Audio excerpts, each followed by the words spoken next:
Jack, Yeah. so great to see you. Hey, man. Pleasure. Great to hang today. Yeah, A it's lot really of fun nice. to play. Yeah. Really been an enjoyable time. We're here in upstate New York filming some videos Yeah, right. for the Sonor's 150th That's a anniversary. long time, man. Pretty serious. Yeah. So we have been with Sonor quite a long time. Mm-hmm. You're the endorser that's been with the company the longest, and I'm the new guy. So yeah, from what we researched, you started in 1972. Yeah, about 72. And I think the thing that drew me to Sonars was the sound that they had, and it was uniquely different from the other companies, other drums around. It had its own, they had its own vibe. Absolutely. And it was a vibe that, I could really work with.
Obviously, I've been in with them for 53 years.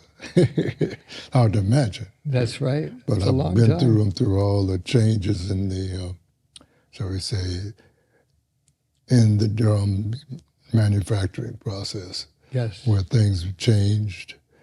One good person I remember was Carl Heinz Menzel. Right. And he was like a good artist relations person, to get things done. Yes. And we would talk about different changes, innovations on the instrument. And what was it? The drums went through a lot of, shall we say, incarnations. That's right. Yes. And actually, they were real lightweight when they first started. They weren't. Okay, so you're saying like your early kit My early in kit the early 70s, they weren't like the super heavy kits that they became a little while after that. Yeah, they were, easy to maneuver. And, right. And somewhere on the line, like a horse link decided that the drums need to be stronger. Right. Strong, he said that. It's a strong instrument made well, to last. And they do last to me. Absolutely, yeah. But there was, a lot of guys were talking about how heavy they were and how what a challenge it was to move around, especially the trap case. Right. And there's a story about Daniel Humer, who was somewhere with a horse, and he had this kid. He had a trap case, Yeah. with all the hardware in it. And, he said this to a horse. He said, man, you got to make light or heavyweight, And the horse said, well, no, these makes the strongest and durable, hardware. And so, so Daniel said, okay, pick this trap case up. And the horse was like, Exactly. And so I think that moved the company in another direction. It took them a little while Yes. to get that together, but The highlights and the highlight exclusive when they actually made some hardware that was a lot lighter, a little friendlier on the back yeah. to lug it around. yeah, I mean, then they went through a series of incarnations. They had the Babinga wood set Yes, yeah. with extra long tom-toms. You can tell the I story used- about I mean, what I it was used- when you used it. Yeah, I used a set like that in Journey for a couple of years. Just to go back, like one of the reasons that I ended up playing Sonor, and I started in 1977, Oh, okay. and it's because of you, because of like hearing you on so many of the great recordings you were making, especially on the ECM label. An album that comes to mind is the John Abercrombie Timeless album, which is one of my favorite records. Yeah, me too. Beautiful playing, and I knew you were playing Sonor Drums, and there were so many albums you were making at that time, like the Infinite Search, Miroslav Mitus, and it just incredible playing, and I was excited by that sound. And when I was touring with Jean-Luc Ponty in 1976, I had a small jazz kit, and he wanted me to get a big double bass kit. And I thought, I'm going to get a Sonor kit. And that's when I first met Charles Alden, who at that time, he was the U.S. distributor of Sonor Drums. So January 77, I went to the warehouse and got a Sonor phonic kit. So that's probably the kit you mean. Is like, they were heavy duty, but they weren't like what became like those, like the Horselink signature drums. Those were the real heavy drums. Yeah. So I used that Sonor phonic kits for a few years, but I did, I think it was used the Babinga, shells. I had mine painted bright, like fire engine red. Oh. So I actually, when I ordered them from the factory, I said, don't put any finish on. You can put the Babinga on the inside, but not on the outside. Yeah. And so I had them painted, and that's like this double bass drum set that's in a lot of the Journey videos that I use from like 81, 82. Oh, okay. And then I went back to traditional sizes after that. Because I really do prefer the traditional size versus the super deep, deep toms. Yeah. But like you're saying, like all kinds of changes in the various wood construction. Yeah. They were beechwood at first, and then they started to offer maple and birch and different variations. So that's been interesting to follow all that. Well, okay, let's say what we're both talking about while we stay with Sonor was the quality of the instruments That's right. and their ability to welcome change and input from the endorsees. That's right. Yes. Move on that. Yeah. And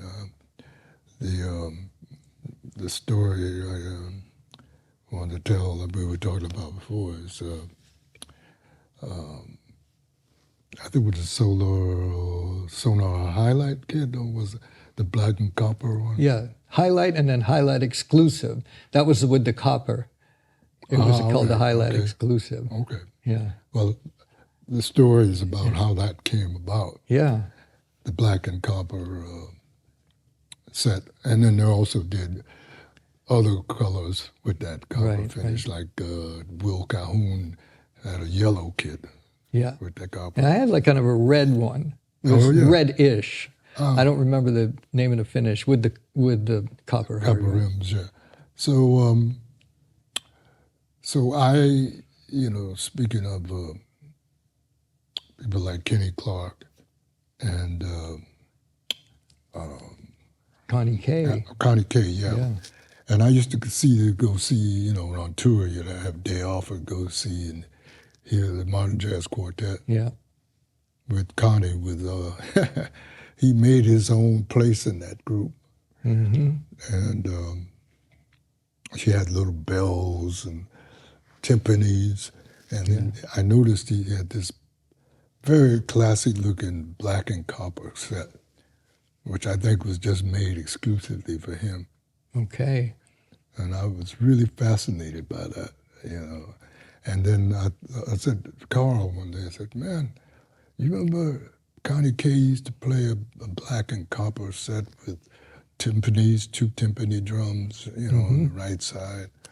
And Carl said, oh, yeah, I remember that. And I said, man, why don't you bring that back? Oh, no, we won't be doing that, And a year later, he came out. There it is.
That was a beautiful kit. Well, that kit, yeah, man, I'm on numerous recordings with Yeah. that kit. You know, and you know, I kept it in the city. Yeah. So Okay. that, you know, whenever I had sound moves to bring my drums and set them up, you know. So yeah, so I mean, I still have that kit, and something about the sound, you know, with the sort of richness about the sound of the instrument, and you felt like the drums, you know, sturdy. Well, even though, and that brings us back to the hardware. I mean, yes, a lot of times the hardware was heavy, but it was so solid. Yeah. And that's one of the things Yeah. that, again, drew me to the instrument is that when I played the drums, they didn't go anywhere. Yeah. They didn't, there was no play. They just I totally agree felt, with that, yeah. Yeah, so solid. And that's such an important part because I want to be able to play the drums Exactly, with yeah. as much energy or finesse, but nevertheless, I don't want the drums to be moving around. Yeah. And that was really a Sonor feature to me. And then as I started touring a lot with my own groups and touring as a sideman with different groups in Europe, it was pretty easy to get the drums. Yeah. With the factory being in Germany. Mm-hmm. And they were in a lot of the studios. I think you kept your kits in the studio Couple studios, in Norway. Mm-hmm. Yeah. And in Germany too. Mm-hmm. And so, you know, it was great because you have to worry about what kind of setup I'm going to play. Right. And, you know, to their credit, Sonor was really good with that. And then I think it was Korg. You remember Korg? Korg was the U.S. distributor for a little while. Right, for a little while. But, and they, I forgot the guy's name I dealt with, but he was pretty good. He was really into the drums. Okay. And something on a business level, that relationship, you know, didn't stay with Korg. Mm-hmm. And then who else took over the distribution? Well, there was a company, HSS, Honor Sonor Sabian. That was right, and that's, I mean, just so we can let people know about the history that may not know. So Sonor was around like 100 years before we came along. Yeah. So that's pretty impressive. Right. That they started in 1875 and just had such a long history. And then the factory that we visited that was still in West Germany, what was called at the time West Germany, which was built, I believe, in the 1950s. That factory is just, it was such a thrill for me to go there. And me too. And to meet Horst Link, part of that legacy and the family. Like, so he was the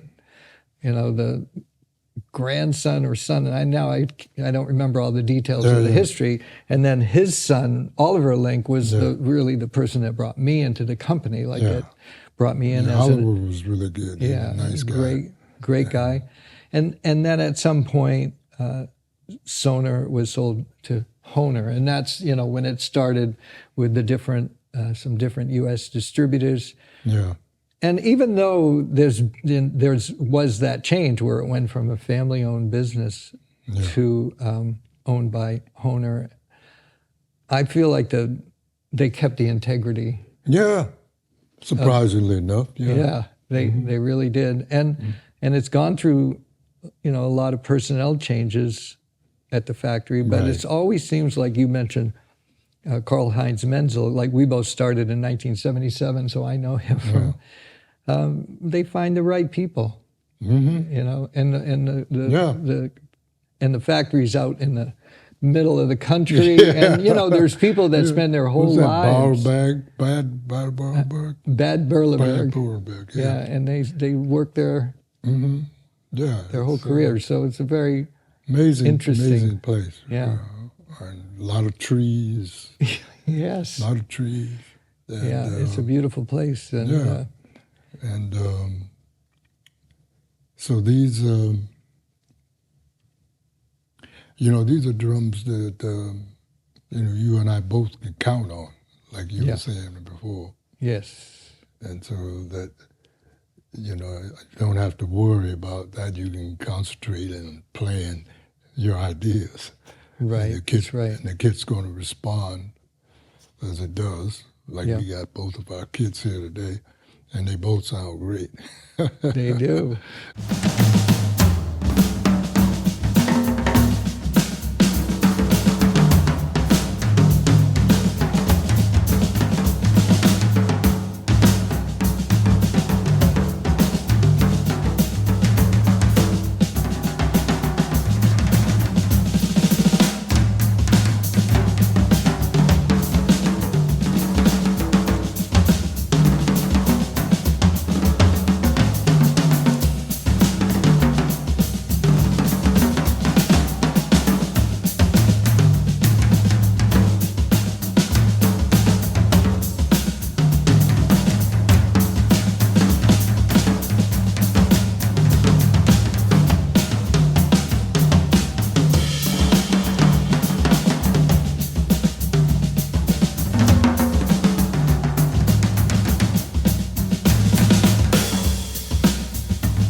And the shells, there's something about the shells.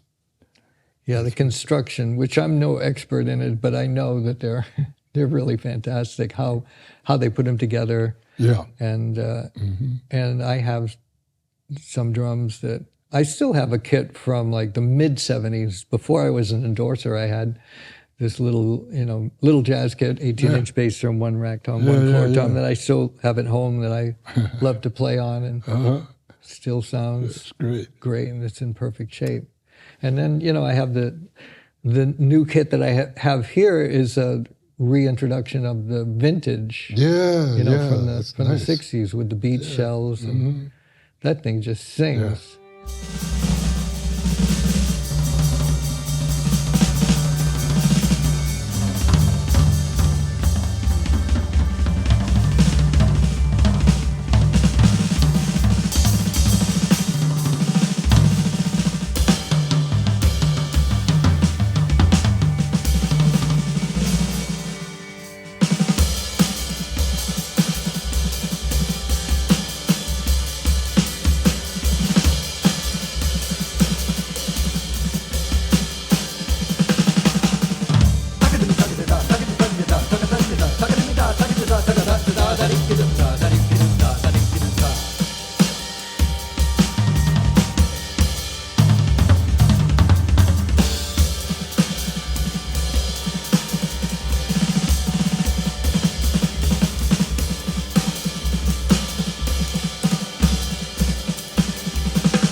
Really happy with that. And you still have your designer kit. You know? Yeah, I'm playing the designer kit, yeah. Right. And I remember that was interesting because you could design, different custom things. Right. For your, to your, your standards, your creative vision about it. And that was the way the instrument looked. Yes. They had a really certain, shall we say, outstanding look about them. Yeah. Aside from the sound. I remember. I played remember when Sonor came out with the small mini kit? Yeah, the jungle kit. The jungle kit. Yeah. So I did what do you call it? That festival, the drum festival in New Jersey. You remember that? Modern Drummer Festival. Modern Drummer Festival, yeah. And so I did, a performance there. And I did half of it on the jungle kit and the other half on the regular kit. I really enjoyed that little jungle kit. Yeah. Those were fantastic. And I still have two of them that I use occasionally. Yeah, on and different I liked gigs. it because it was so light. Yeah. But it was durable, it was stood Yeah. up. It had this little snare drum. Right, drum. like a little tambourine drum. Yeah. Right, those were fun. So, yeah, this is one of the... The bass drum was a 16-inch floor tom. Right. Turned on its side with little lifters. Yeah. I still have that, too. Yeah.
really enjoyed that little jungle kit. Yeah.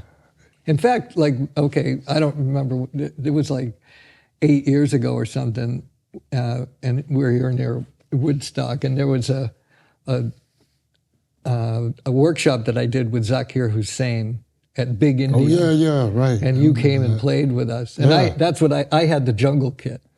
Ah, right. Okay. I had the jungle kit for that because it was actually a cool kit to play at a low volume. And when I played with Zakir, I always tried to not be too loud. And so I tuned the jungle kit in such a way to keep the volume down. I just used like flat cymbals, so the cymbals didn't build up. And then you came and played my other kit because I had another kit then. The three of us jammed, which was that was really fun. Yeah, I had a good time. That was. Yeah, that was great.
But yeah, it was nice, man, that you were there and invited me to come by. And, I didn't expect to play, but we had a good time. I'm grateful that you asked me to play. Yeah. So that was a lot of fun.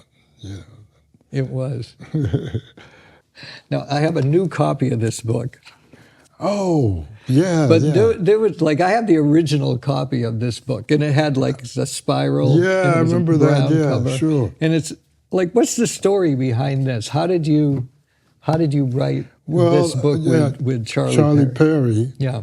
Worked for magazines and stuff. He was also a drum teacher. Yeah. And he was always like, man, the way you play, you should write. Yes. You should, take take it, and somehow he had another guy that did some transcriptions. Yeah. But then we talked about how to like, you really want to kind of study what I was doing. This was sort of a guide. And it's really a good guide because listening to you play, you have such a unique concept, and even though I hear the influence of Elvin Jones and Roy Haynes and Tony Williams and in the Philly Joe Jones. Oh yeah. There's like the way you like mixed it up is so unique and so singular. It's sometimes hard to get. It's impossible to get inside of what it really is. But this I found was really interesting, the way you just broke down some of the phrasing ideas of twos and threes, and like 3-3-2, instead of 2 bars of 4-4. And so it was like it's a nice, let's say, entryway to start to hear your conception, and so this is I found it very interesting when I discovered it when it first came out. Yeah. Yeah, great, because Charlie really wanted to make it accessible. Yeah. To the people, who, some guys who can't just pick that up. Some people, transcriptions, will help, help them, maybe try and get it incorporated in their style naturally. Right. So that was the idea behind this. Yeah, I'm glad it's there. It's available. Yeah, me too. It's been really fun for me. I went through it whenever it came out. I don't remember exactly when it came out, but it says 1979, and then I just revisited it recently, which has been fun. To go to like revisit it and check it out. But it definitely made an impression on me, and I could start to hear. I could like get inside to start to hear the phrasing a little more. So it's a good aid. Yeah, good. Yeah. No, it's just a great way to get your head inside. Okay, this is what you're thinking about, or even if you're not thinking about it, it's like it's a good way to write down your ideas so you can start to get an understanding of what it is that you're doing. Right.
You were talking about the influences. Yeah,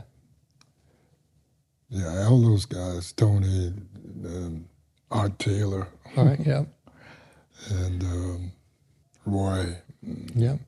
Elvin. And... well, you were just showing me some Philly Joe licks. Oh, yeah. A little earlier. Philly was great. I mean, Philly was like he was like the... Count of Monte Cristo on the drum set. Right. Because you'd see him sword fight with the cymbal.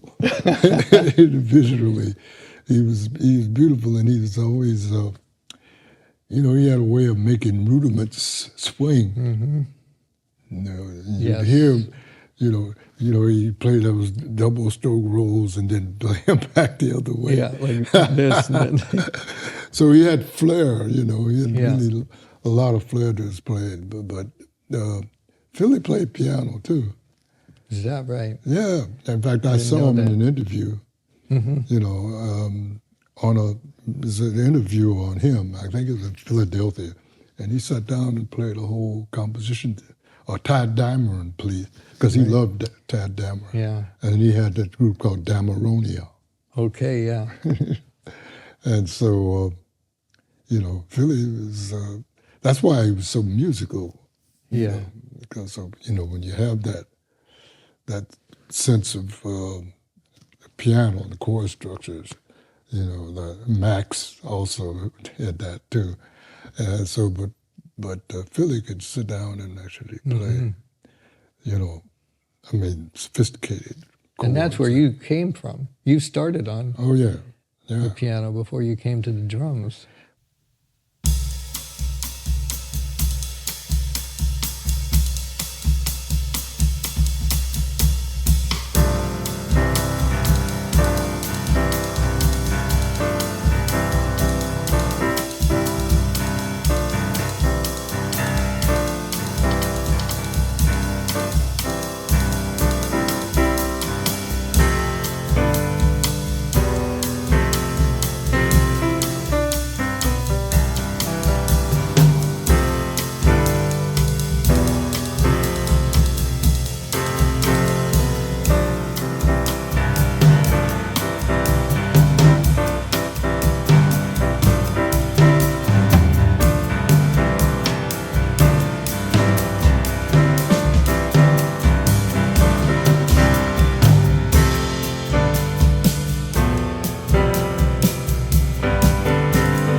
It's funny how I got into the drums, because I played drums.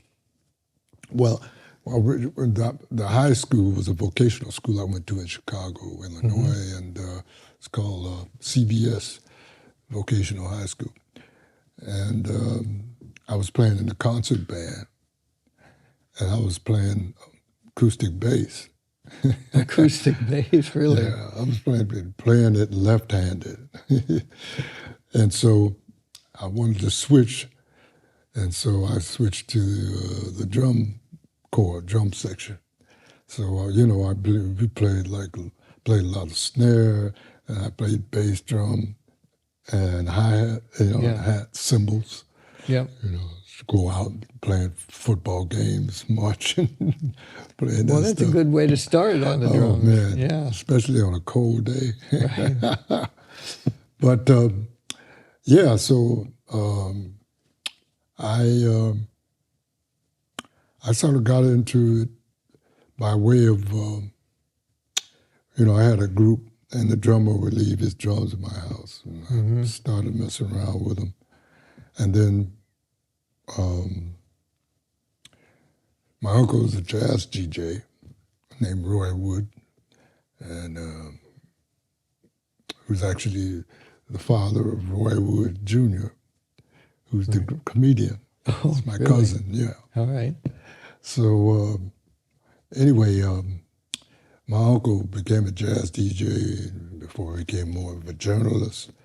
And so he would always get the jazz records, So I had access to Yeah, you all heard a the lot of latest good music. records. So Yeah.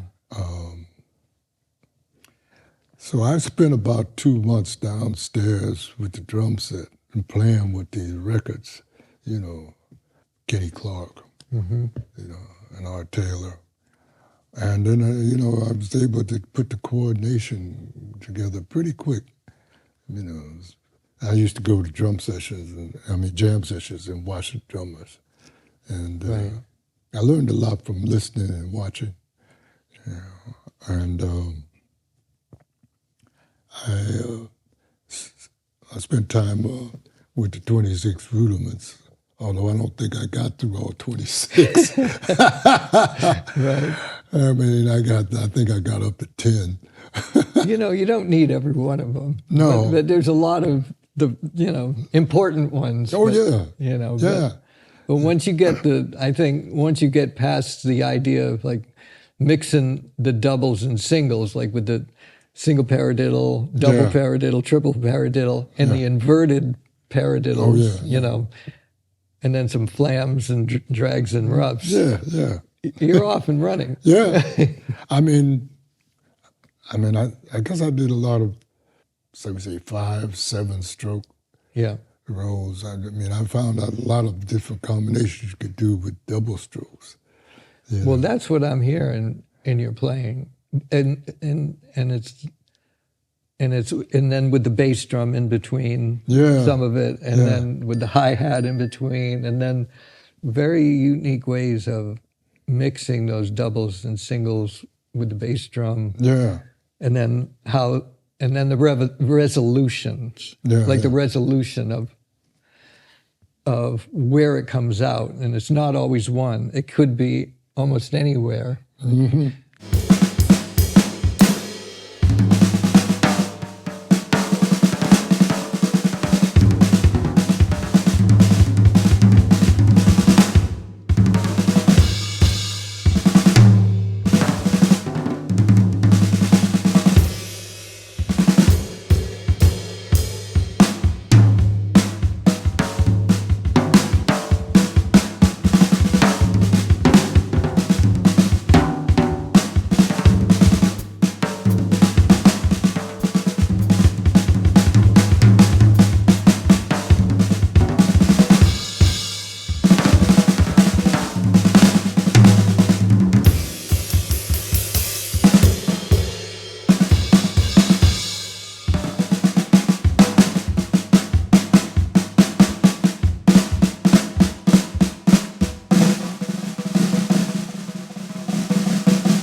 So here's another memory of, relating also with Sonor. It's like when the jazz club in Oakland was opening their new location, the new Yoshi's, where it used to be in the neighborhood, and then it was now it's in Jack London Square, and it was supposed to be the Keith Jarrett Trio.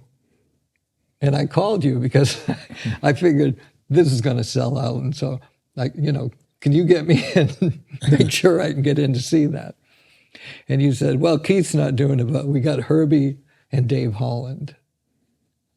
And then you... that was with the quartet.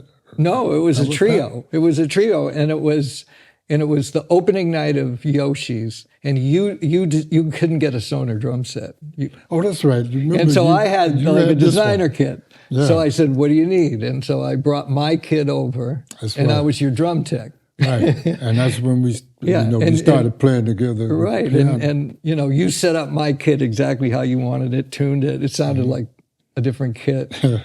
And then when you had it set up, you went, okay, sit down and play it. And then you went over to the piano and started playing 7 Steps to Heaven.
But that night was just an incredible night of music, and I say what another thing that is I have to say about your musicianship. It's not just the drumming; it was like the channeling of energy.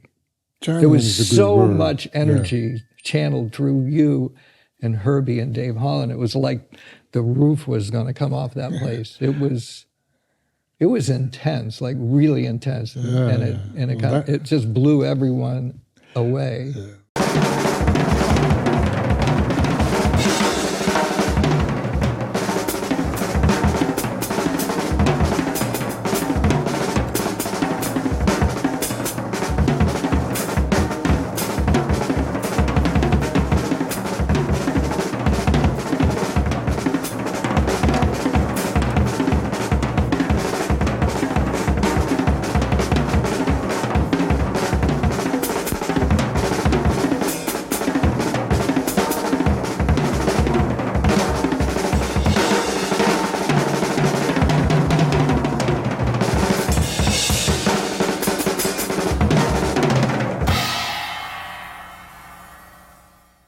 Well, that's one of my wife's, Lydia's, favorite trios, the three of us, David. I mean, and Herbie's I call him a drummer on piano, Keith has that too, and Chick too. Yeah. Because Chick played drums, and also Keith played drums as well. Right. Interesting, And then a couple of horn players we know played drums. Michael Brecker. Yeah, Brecker, and Randy. Yeah. They played a la Elvin. That's right.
just having the feel, knowing about the instruments, being Yes. able to play them, Yeah. it gives you insights on both of them. Yes, it does. In another unique kind of way.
when did you, first get started? What were your influences? How I got started? I got started just at a fourth grade assembly where somebody from a music store came by and said, you can just pick an instrument and play it in the fourth grade band. And I picked the snare drum. So it wasn't even a whole drum set. And for whatever reason, I just felt like I had an affinity to wanting to play the snare drum. So I got a practice pad and a pair of sticks. And then my parents found me a private teacher, which worked out to great advantage for me because it was in the Boston area, really great, well-rounded teacher that was an old swing drummer. He had grown up in the 30s and 40s, and this is 1963 when I started.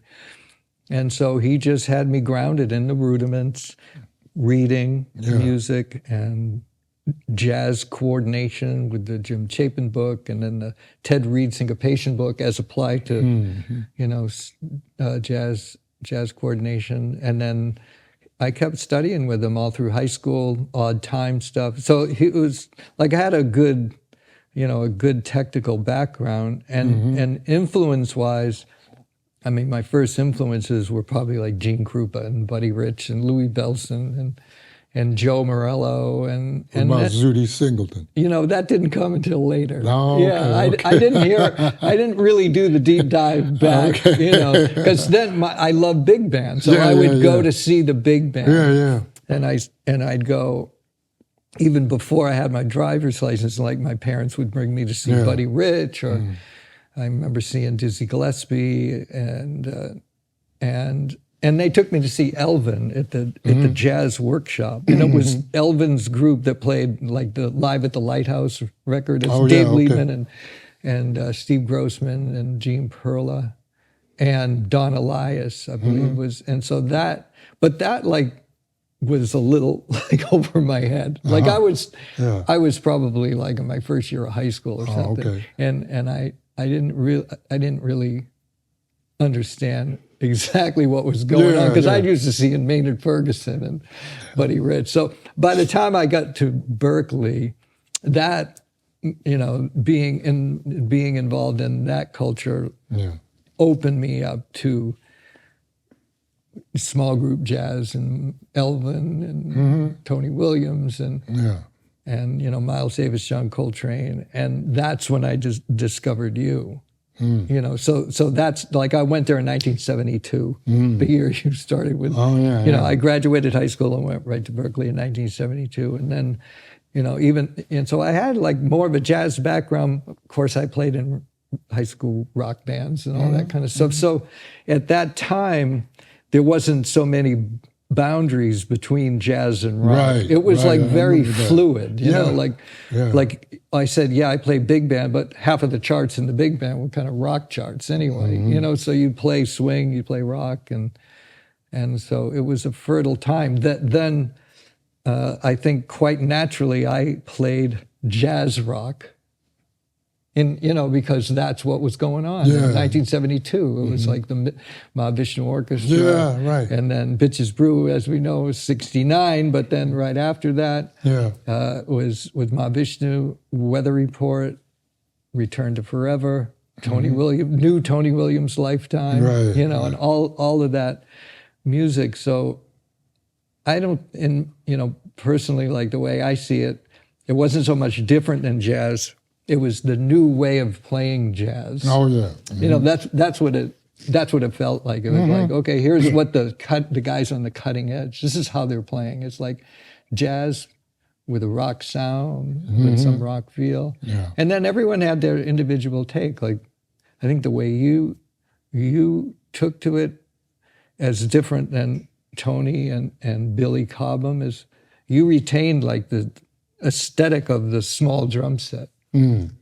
Rather than this, going with the big drum set, which it gave you a kind of, and this is from my perspective, at least, but like a fluidity and a kind of a buoyancy and a freedom on the kit that was really unique in those fusion years, let's say the early fusion, early jazz rock years, that was different than, say Billy Cobham, who I totally love and is one of my main influences as well. But that was like very funky and grounded and, clearly subdivided. Right. And then on the other hand, you retained this kind of fluidity, but the music, like when you listen to the music of Infinite Search or the John Abercrombie record, that's totally jazz rock fusion. It's like highly influenced by what was going on in that world. It's a very interesting time. Yeah.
So somehow, from the generation that I'm in, like that, it was like I somehow got all of that stuff that you were involved in, let's say in the first generation. Yeah. I was more in the second generation of it, like right after. Right. Coming right after that first explosion of...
So when did you start, you know, playing with the? We were talking about the jazz rock. You did Journey.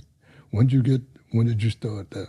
Well, Journey came along later. Like first, when I left Berkeley, it was with Jean-Luc Ponty. Oh yeah, right. Okay. You know, so I went from playing the Berkeley, like, which had like there was a wide influence there because we were playing a lot of straight ahead, and then we were playing like very free. Like I was playing with George Garzone and the Fringe a little bit. I used to sub for Bob Galati, and then we were influenced by like the jazz rock kind of a sound, and so and Gary Burton was the head of the music department. So the ECM thing, the ECM concept was, very integrated into the school, like, very free and loose and just that aesthetic was also part of it. So it was really a lot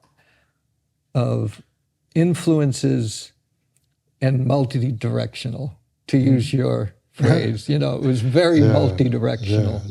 And so I ended up getting this audition with Jean-Luc Ponty, and just somehow, because I had enough of different influences and I could read, and he wanted somebody that could read, I ended up getting the gig. So I played with him for over a year and made my first album with him, Enigmatic Ocean, and then, went on to do some other things, but eventually the guys in Journey heard me in 1978 and asked me to be in the group. So it seemed interesting. Yeah. And so I decided to join a rock band and see what that was like, because it's so different from anything I had done.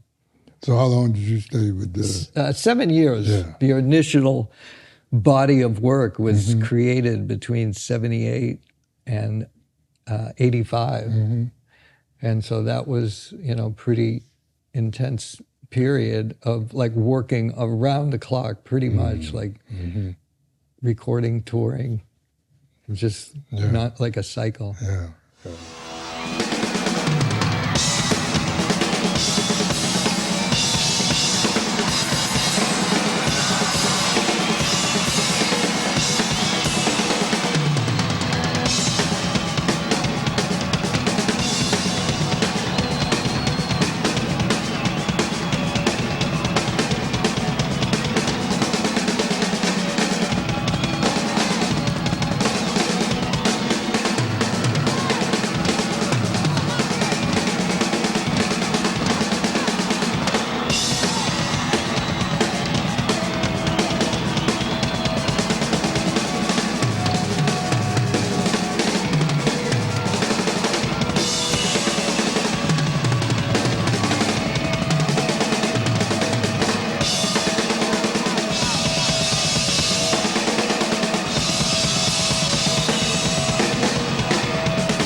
Steve Smith on drums.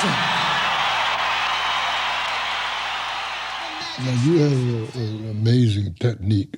I mean, just, well, thank you for that. For me, it's impressive, and I have a lot of respect for what you do, man, because you work hard on it. It doesn't just, it's fluid now, but people don't see how much time That's you put right. in it to get to a place where it's fluid, where you can play, odd meters and play things back to back, and backwards and forward. Yeah. And So that, I know it took you quite a bit of time, but the way you play now and the way you played then, what's different? Yeah, that's a good question. I think like for the main thing that's different is I have a much wider range of dynamics now, and I think I played pretty loud with Jean-Luc Ponty. It was I never played because I was playing clubs and not theaters but clubs and gigs around Boston, and you couldn't play that loud. Yeah. And I was playing with a lot of acoustic players, so you can't play that loud either. So, but with Ponty, it was like this full-on electric. He was right out of Mahavishnu Orchestra. He had the bass player from Mahavishnu, was in the band, Ralph Armstrong, from the second incarnation of Mahavishnu. So that was like very muscular. That's when I got my first Sonor kit, because I showed up with a little jazz kit. And that's when he said, no, double bass. And so it's 1977 again, got the double bass Sonor kit. So I start in 2 24-inch bass drums. So I went in that direction of like, more like in the mold of Billy Cobham and Lenny White, Alphonse Mouzon, like that kind of, and Narada Michael Walden. He was he was a really big influence. And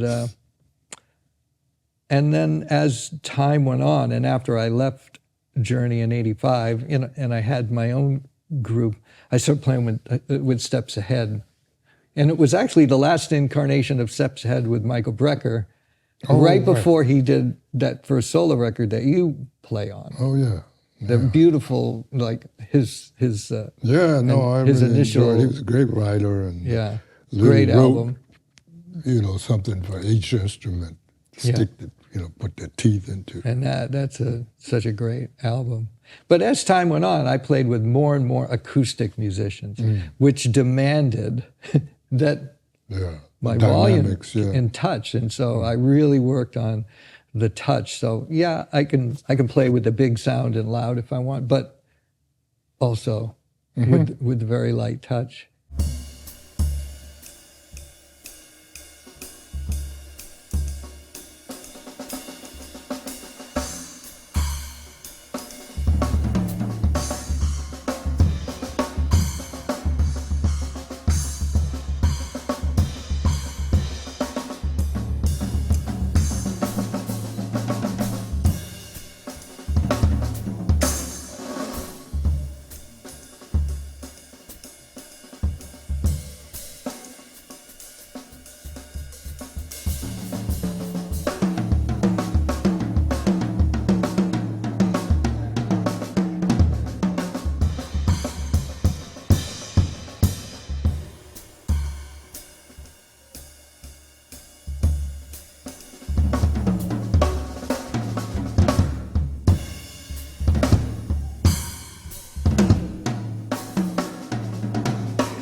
and I guess a thing, to touch on of, young musicians coming up, Yeah. to develop high-level virtuosity, it takes a lot of self-discipline. And Yeah. it really takes a lot of, like I get up every day and I love practicing. And so I practice like 6 days a week. I take Sunday off, but essentially I like to practice 6 days a week. How long do you practice? Like it depends. It doesn't have to be long. It can be an hour, it can be 2 hours. Yeah. But sometimes if I'm preparing for something like gigs, it might be 3 or 4. Yeah. I don't have the stamina that I used to have. Ah, I just turned 70. So, but I find that I put in the time, and that's like there's nobody telling me to do it. That's why I say it's self-discipline, Oh, yeah. and you really and I figured it out years ago. I have to force myself to do it sometimes because I don't feel like it. Yeah, But then on the other side of it, it's like even though I get booked for gigs and I have a tour, I don't feel like playing every night. Mm-hmm. But you have to. Yeah. And so there's some nights where it's just like, I really don't want. But with the discipline, self-discipline of practicing it's like you're preparing yourself to play every night. Yeah. Because when you get to the point of being a professional musician, there is that pressure on you to perform at a high level. Because people are paying money, they don't want to be disappointed. There's the guys in the band and don't want to be disappointed. Sure. So how do you deal with that pressure and that intensity of keeping? Well, I saw it as a challenge. I mean, I practiced a lot, even when I was on tour. I'd warm up and practice things in the hotel room. I'd make up a ride cymbal. I had a chair. It was a ride cymbal, and a pillow or the sofa. Right. No, you have to do that. And one of the things I developed early on when I was in Chicago, because you go to different jam sessions, and different drummers, you'd have to play their sets the way the heads were. Yeah. And some were like really loose, and some were really tight. Yeah. So I used to practice on pillows, and I used to practice on a table, so that I wouldn't get thrown right when I sat in to play. Yeah. Because there were guys who would get in there and say, "Oh, I can't play this drum because they're too tight. Oh, I can't play this drum because they're too soft, too soggy." Yeah. And so I said, "Oh, okay, that's what I'm going to run into." So I would practice on the pillow because you had to lift the wrist up, no bounce. Right. And then do that softly, And then when I get to the jam sessions, I was okay. Cool. I didn't get thrown, Yeah. But there was something that really made sense to me. It popped up and said, okay. And I saw guys get thrown by the tuning of the drums. Right. When they sang and that. Also by the setup, because that's another sit-in protocol. Oh, yeah. You don't touch the guy's setup. Right. Don't give me a minute to, no. You just sit down and play. Yeah, right. Don't touch anything. Right. Yeah, I know. no, that's definitely what's happening. Yeah. So practicing for me was I used to practice rudiments on my thighs. Okay. While I watched television. Yeah. I could just do it, and I used to just practice like maybe 6-7 hours a day. Wow. I used to practice 3 hours on the drums, or 4 hours on the drums, and then 3 hours on the piano. I'd take a lunch break, and I'd come back. And there's the self-discipline. You had a system. I was into it. And then when I was on the road, of course, when you're playing a lot, your chops are up, your stamina and all that. So, but even with that, I still, practice, warmed up before I hit the stage. Right. And like playing with Miles and playing with Herbie, Dave Holland and Pat Metheny put this group together. We played a couple of gigs together. Yeah. Like I was playing with Steps Ahead, and we played at Saratoga Performing Arts Center. Yeah. And we opened for that group. It was Pat Metheny, Herbie, Dave Holland, and then we all flew to Paris and did the same thing. And I saw you in Paris like 2 days later or something. Yeah. So that was an amazing group. Yeah. No, it's like, you have that with Miles. It was like couldn't wait to hit the stage. Okay. See what kind of mischief we get in tonight. It's like, and so you had this adrenaline going up there, like getting ready to play, and Miles, he expected you to just be able to play what you don't know instead of licks and things like that. So the whole band was like that.